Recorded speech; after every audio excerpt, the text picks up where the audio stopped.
So, hi people back home. I'm just finishing the first day of the Leveraging Your Influence retreat with Mickey Cashton here in upstate New York. And there's several of you who wanted to hear updates and things I was learning. And instead of calling each of you each night, I thought I would do a little video blog. So this is my first video blog ever. I hope you'll bear with me. And I just wanted to go over some of the things that happened today. So part of what's different for me taking this training as opposed to everyone taking this training is that I'm part of a facilitation track, which means we're focusing on leading groups of people and what that looks like. And we get an opportunity to co-create some of the facilitation within this group. That being said, it's about half of the people in the retreat that are doing this facilitation track.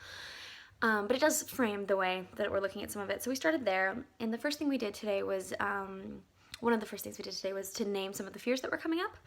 And Mickey spoke a bit about a system of working with fears and shame. And so first thing she said to do is when you have a fear, to name it as publicly as possible. And we do this to break out of separation. The second thing to do is to hear in the fear what it is that we want. So we're afraid that this might happen, but what are we really wanting? What are we hoping will happen? And the third thing is to name what others can do to support you, because otherwise we don't give opportunities to get support, and that's really what can be really helpful for us. And Mickey told a story of witnessing a cat at the door wanting to be let in. And the cat has no story about how they shouldn't ask to be let in. They know that they want to get in, so they stand at the door. And how we as humans have socialized out of simply asking for our needs.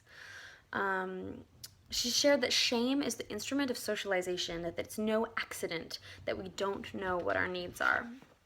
And that the reason we risk being authentic or asking for what we want is because we want to be accepted, because love and belonging are the primary human needs that we experience. And freedom is the risk to go after what we want. So more on the topic of fear, Mickey coached an individual who shared their fear, and she asked these 4 questions. And the first one was, what are you afraid of? What do you want? If you had that, what would happen? And then she asked it again. She said, okay, if you had that, what would happen? Until she got to the sense of like, there's the need. There's what you really want. And then went into the request of how could others support you. She also said that everyone has a story about why it's not okay to ask for what we need. And that just comes back to our primary shame story. And from that, we branch into the concept of should, which is one of my favorite concepts. I often say with my friends, like, oh, I'm shoulding all over myself.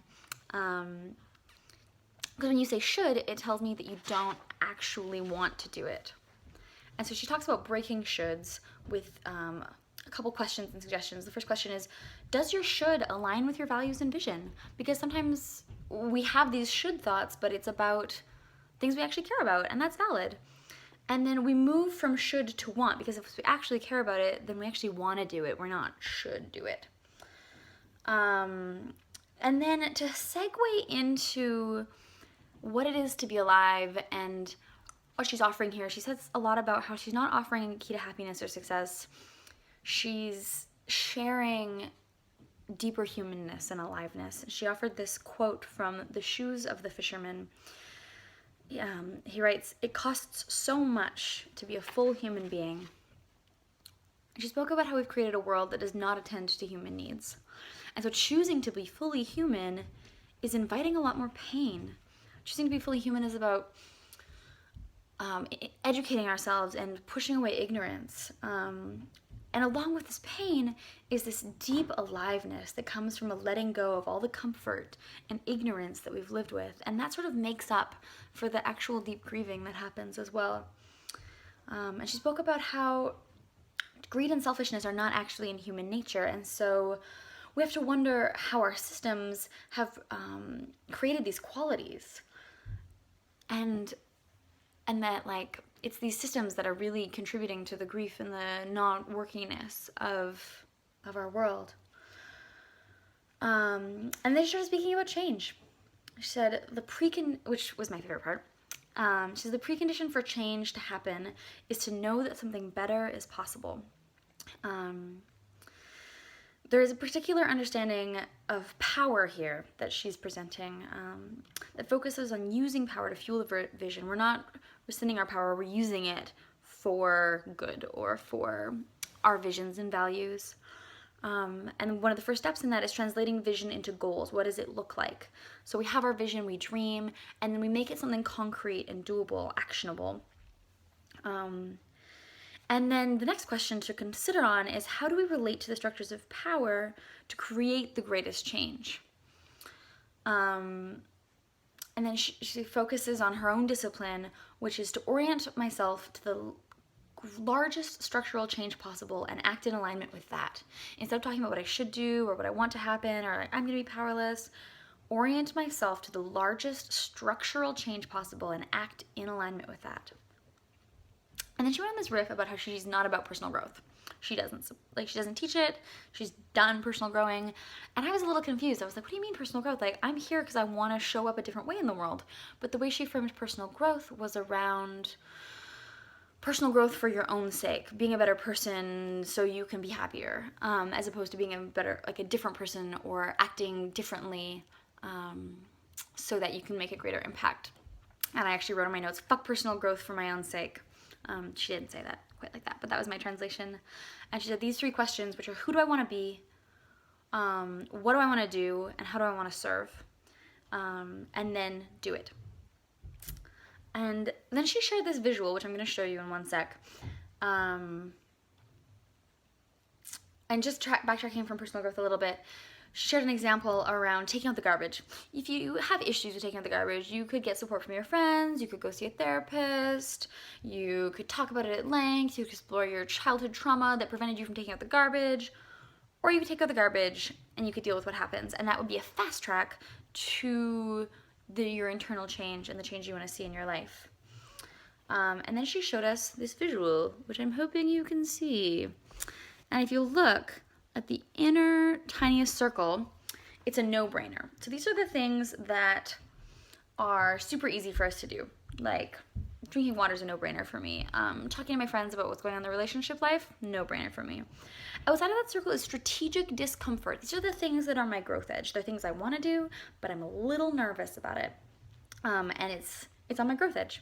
And then the third circle is no way. It's like, that would actually traumatize me to do those things. It's too much of a parasympathetic stress response.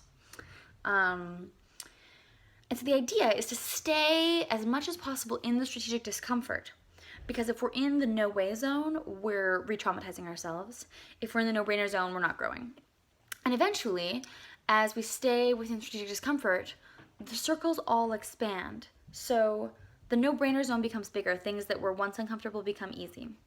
The strategic discomfort zone expands. So things that were once not possible for us are now just slightly uncomfortable. They're maybe medium uncomfortable. They're on our growth edge. And then things we hadn't even conceived of are now in our no way zone. So now we even have the thought of them, that we could grow to encompass them. And something that's important to look at, I think, within this structure is it's about showing up as who we want to be. It's not random things like skydiving, unless skydiving is part of showing up as who you want to be. It's about taking the risks that will create the change we want to see in the world. And so I also just wanted to mention that each day has a different theme. Today was about coming together. There are 45 people in our training, and we did some icebreakers. We talked a bit about race and structural inequality and oppression, and we made requests about how we could interact within the group in a way that supported everyone's learning. We did a lot of intake, a lot of information soaking up, and a few exercises, and a little bit about naturalizing NVC, which is something I'm particularly interested in. So this is day 1. Expect to hear from me on day 2. I'm hoping to have guests this week. I have a couple people interested already. And feel free to contact me if you have any questions. I'm checking my phone moderately regularly. I'm wishing you guys all a really beautiful day. I know it's not as late as it is here, there. Know that I love you, and I'm excited that I get to come and hear and learn and bring little pieces of what happens here home to you. Okay, I love you.